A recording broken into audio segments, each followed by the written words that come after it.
Hello guys, welcome back again sa ating YouTube channel no, The Action Man. Una sa lahat, may love shoutout po sa lahat ng mga kakamping at sa mga hindi man mga kakamping. Kung interesado ka sa video ito, patapusin mo na hanggang dulo at huwag nyo nang kalimutan na i-like at i-share ang ating video para malaman naman ng iilan sa ating mga kababayan na nagtutulog-tulugan sa katotohanan.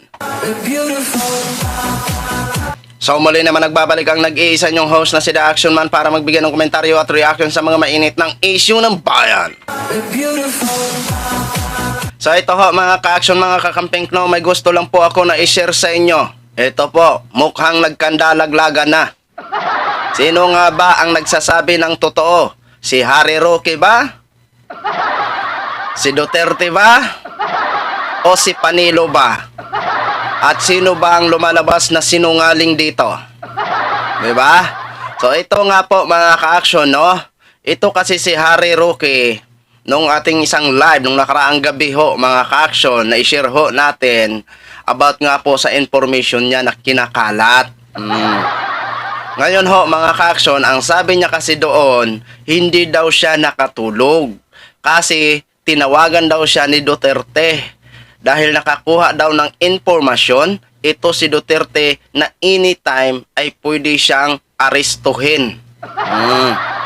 Ngayon, sinabi niya pa, na balak na buwagin daw ang task force ng Davao. Pero pinasinungalingan po yan ng mga AFP. Wala daw plano na bubuwagin ang task force Davao ho, mga ka-action. At eto naman po, ayon sa isang voice message ni Panelo na isang spokesperson ho, dati din po, parehas po ito silang spokesperson ho, mga ka-action no. Ang sabi ni Panelo, tinawagan niya daw si Duterte at ang sabi ni Duterte, wala daw siyang tinatawagan. Alin ba dito ang totoo, mga ka-action, mga kakampeng? Pero ito naman si Roque nanindigan. Para lubos po natin maunawaan, mga ka-action, mga kakampeng, panoorin po muna natin ang nasabing video. Ipinaaresto na raw si dating Pangulong Rodrigo Duterte ayon sa kanyang dating tagapagsalita na si Harry Roque. Pero fake news daw yan, sabi naman ng isa pang dating spokesperson na si Salvador Panelo. Ano ba talaga? Alamin sa report ni Maricel Halili. Nagkokontrahan ngayon ang dalawang dating presidential spokesperson, dating Pangulong Rodrigo Duterte. Ang dahilan, kung totoo bang ipinaaresto na si Digong. Sabi kahapon ni Attorney Harry Roque, hindi ako nakatulog kasi tinawagan ako ni Tatay Digong at ang sabi niya, nakakuha siya ng impormasyon na anytime daw baka siya arestuhin. Tinabla naman niya ni Attorney Salvador Panelo. Tinawagan ko si PRD at ang sabi niya, hindi ko tinatawagan yan. Wala akong tinatawagan. Madali sabi, fake news. Walang bagong tugon dyan si Roque. Pero sa kanilang Facebook Live kanina, giniit niyang hindi siya fake news. May basehan aniya ang mga inilalabas niyang impormasyon. Bago naman ako mag-release ng information, sinusubukan ko po at talagang tinutupad ko na meron akong multiple sources. Lahat po ng sinasabi ko ay meron po akong multiple sources. No? At dahil ako naman yung naging spokesperson, siguro naman kapanipaniwala yung mga pinakikinggan kong mga sources. Dagdag pa ni Roque, posibleng ang International Criminal Court ang maglabas ng arrest warrant o hindi kaya ay para sa kasong sedition, bunsod ng pagsusulong ni Duterte na ihiwalay ang Mindanao sa Pilipinas. Kabilang sa mga naunang isiniwalat ni Roque ay ang nalaman niyang balak na pagbuwag umano sa Task Force Davao. Tila senyales daw yan ng posibleng ang pag-aresto sa dating Pangulo.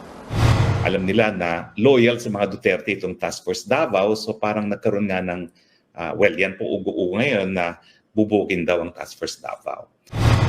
April 2003, nang buuin ang Task Force Davao sa ilalim ng nooy Davao City Mayor Digong. 700 sundalo ang kasapi niya na layong protektahan ang lungsod laban sa terorismo. Pero mismong Armed Forces of the Philippines na ang nagsabi, hindi totoo ang alegasyon ni Roque. There's no such issuance of any directive for the disbanding of the Task Force Davao. Sinigundahan pa yan ng AFP Eastern Mindanao Command.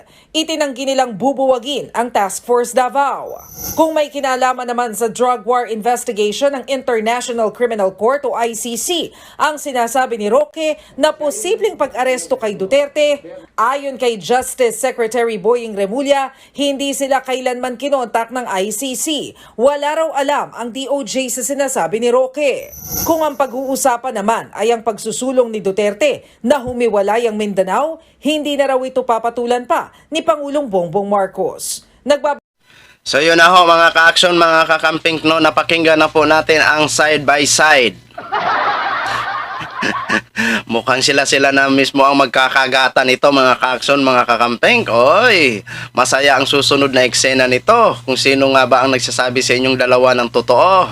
Diba?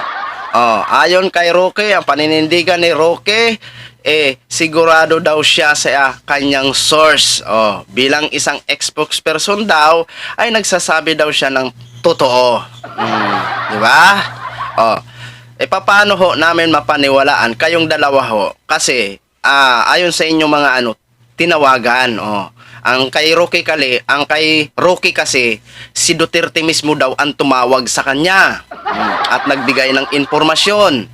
Pagdating naman dito kay Panelo, si Panelo mismo ang tumawag kay Duterte at sinabi ni Duterte na wala siyang tinatawagan. Di ba? Alin ba ang totoo? Pareho naman kayong walang pinapakita na ebidensya na tumawag nga si Duterte o kung kaya tumawag nga si Panelo kay Duterte. Sige nga, sino nga ba sa inyo ang nagsasabi ng totoo? Di ba? Kasi dito kay Roque naman, sigurado daw siya sa kanyang mga sources. Oy, sino ba ang source mo? O di ba? Si Duterte ang source mo? So, yan. Kailangan, paninindigan mo kung paano ka paniwalaan ng taong bayan na totoo nga na ikaw ay tinawagan ni dating Pangulong Duterte. Dapat ho siguro, tawagan mo si Duterte at magpaliwanag dito. Di ba? Sino nagmukha ngayong kaya-hiya? Kayo mismo nagsisiraan naglalaglagan Di ba? So, naku po. Totoo naman po sabi ng ilan sa ating mga kababayan, yan si Roque. Naku, napakasinungaling yan. Diba? Mismo na rin si Panelo. Fake news ka daw. Sige nga. Paano mo ito mapatunayan sa masang Pilipino, Harry Roque, na ikaw nga ba ay tinawagan ni Duterte at nagbigay ng informasyon na anytime pwede siyang damputin? At pwede siya, at dito sa mga task force Davao, abay, mahilig ka talaga maggawa-gawa dahil sa mga predict mo na yan. Ikaw ang napapahamak sa prediction mo Diba? So yun lang ho mga ka-action, mga kakamping, share ko lang ho sa inyo. Maraming salamat po sa ating mga viewers, Luzon, Visayas at Mindanao all over the world. Ako po ang inyong lingkod, si The Action Man. Have a good day, everyone. Beautiful.